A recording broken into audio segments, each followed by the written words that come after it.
You're invited to imagine what's next. What the next view you wake up to will be. Where your next adventures will start from. Your perfect space to entertain. And your sanctuary to unwind in. As you begin to imagine your new place, we'll be here to help you find it. Because nothing compares to what's next. Sotheby'sRealty.com.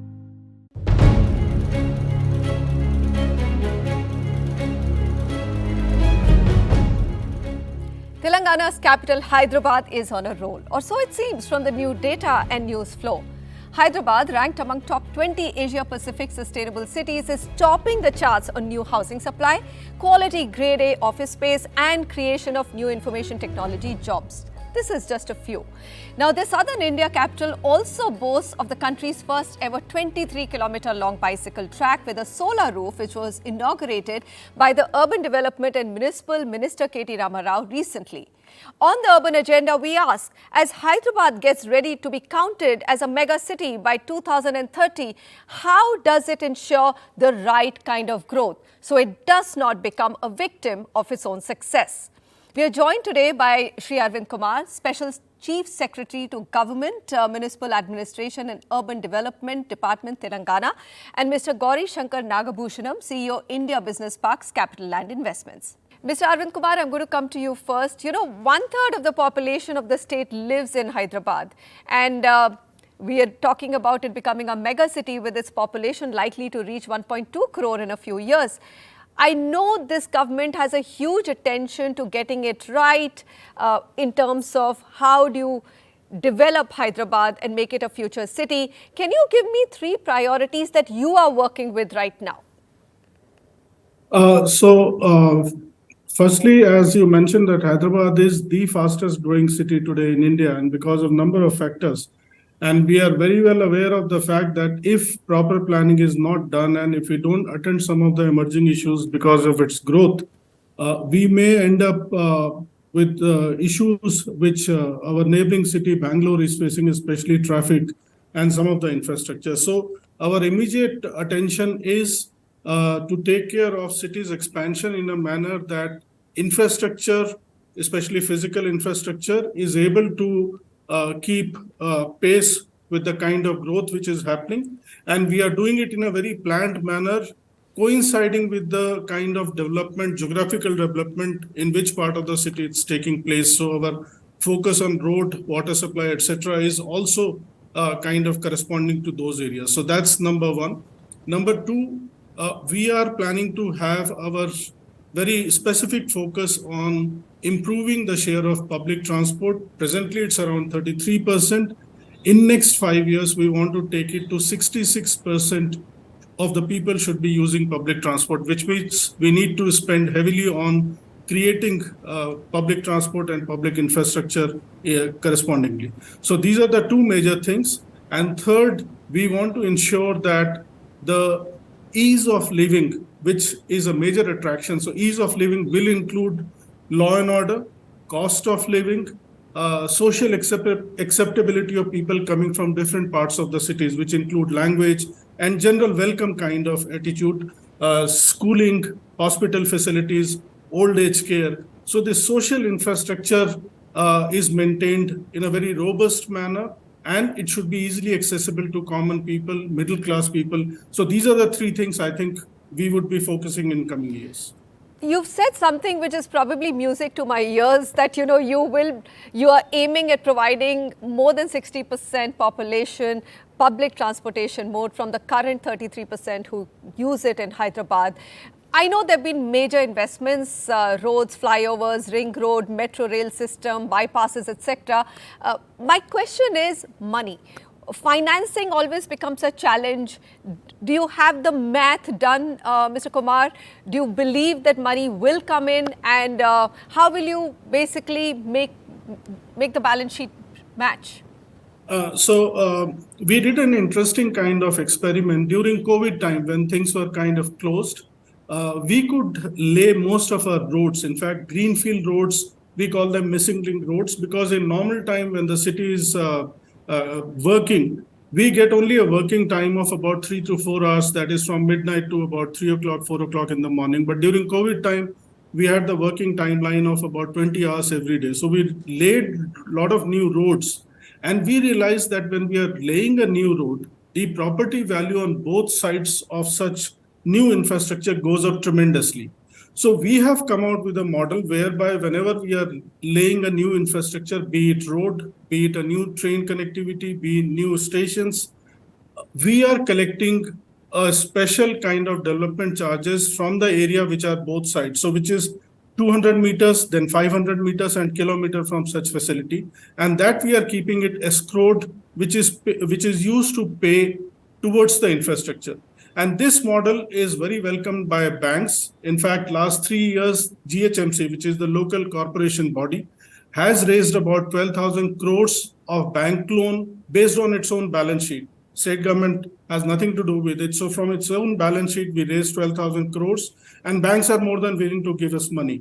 So similar model we are going to adopt for metro lines also, because the value of adjacent areas goes up almost thrice overnight. So that's the kind of model where people benefit and we as infrastructure provider benefit in the process. So this is the model we will be following, and I don't see infrastructure funds as a constraint for taking up new infrastructure. There has been a massive jump in the monies which have been allotted to infrastructure development for sure. And this transit-oriented development that you're talking about along the corridors of roads and metros is of course something that's been experimented worldwide but rarely implemented in India. Mr. Gauri, Shankar, come in here and tell me that all of this sounds great on paper, and of course we are seeing the change in Hyderabad, exponential growth, but there is another challenge that Hyderabad faces. They see it as a boon, but sometimes I hear from developers that it's not that much of a boon. Unlimited FSI, which means hugely dense residential locations, which means lot more footfall on these roads which are coming up. What do you make of it? I mean, do you think Hyderabad's infrastructure is keeping pace with the requirements, especially in and around high-tech city, which has become this epicenter of growth? Mr. Gauri Shankar? Thanks, Manisha. Thanks for having me on this show today. A great topic on Hyderabad, which is, like you said, a booming city. Unlimited FSI has always kind of been an attractive proposition for landowners and developers also. But thankfully, Hyderabad has been investing a lot in terms of infrastructure.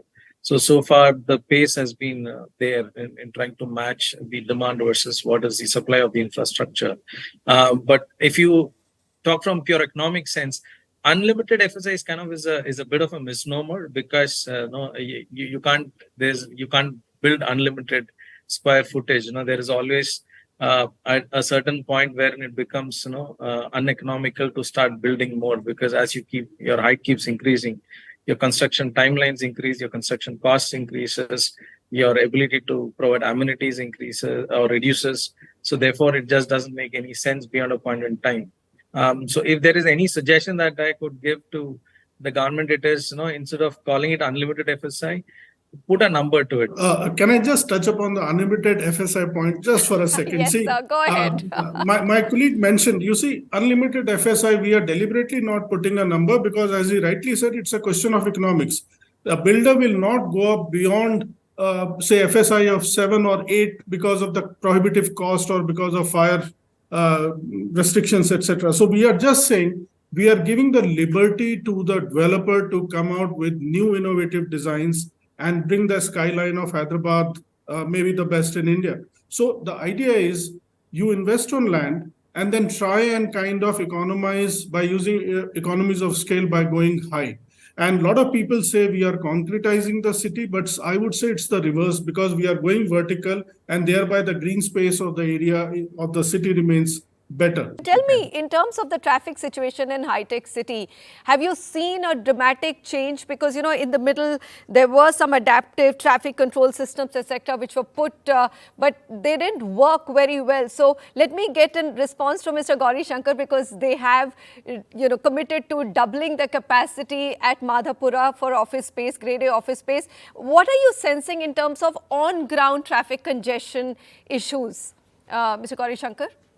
I mean, they have been, by and large, it has worked. but no, there have been sporadic days, when things have gone out of gear and traffic, especially when you have elements of nature which comes into play, heavy rains, or some sort of flash flooding happening in certain pockets, or all the entire crowd. There was a launch of a retail mall recently, and you had like everybody with a vehicle out on the road to access to that mall, and there was traffic congestion. So those are things which are, happen once in a while, which I'm sure the government is taking note of and doing the right thing to ease them out.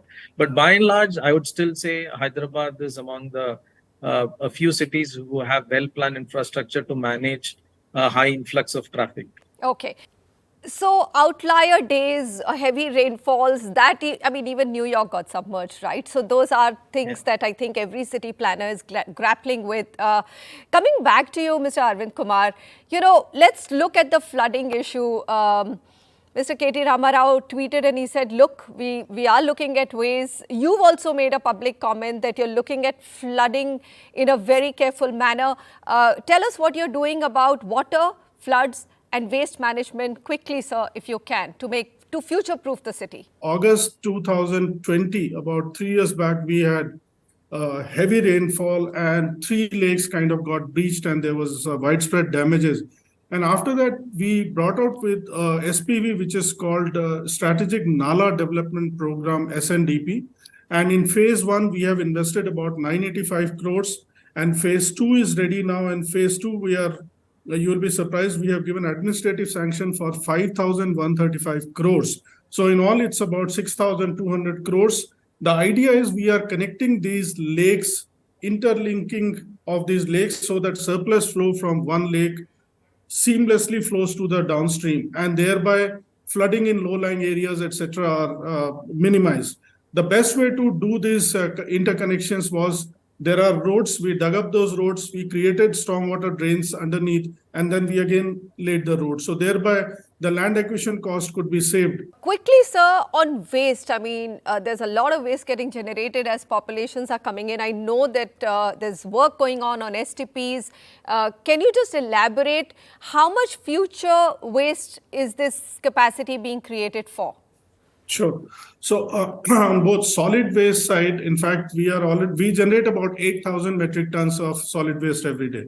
Now, we are in a position that we are able to process the entire 8,000 on a daily basis into composting and the ones which is biofuels, etc., plus RDF, which is used as waste to energy plant. So our plant of 21 megawatt is fully functional for last 2 years.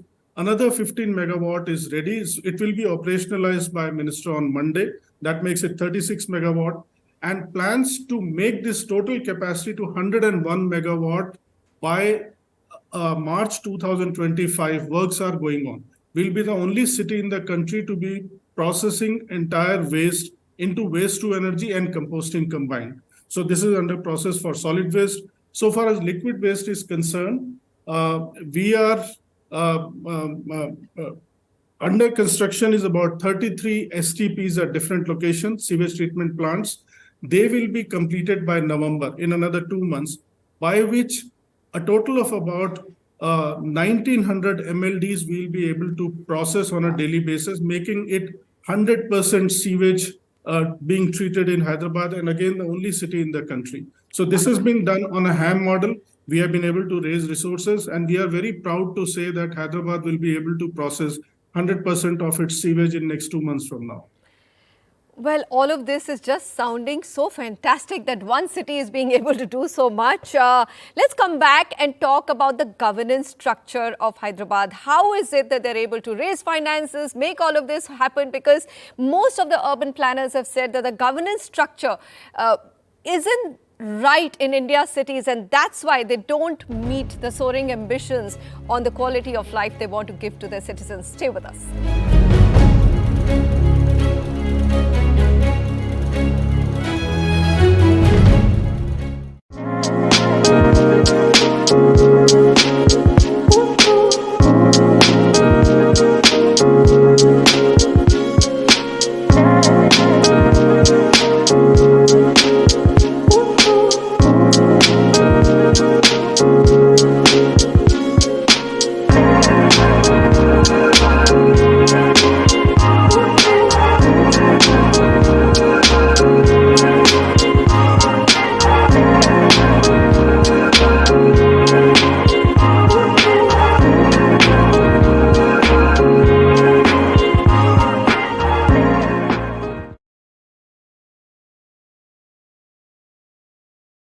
You're invited to imagine what's next. What the next view you wake up to will be. Where your next adventures will start from. Your perfect space to entertain. And your sanctuary to unwind in.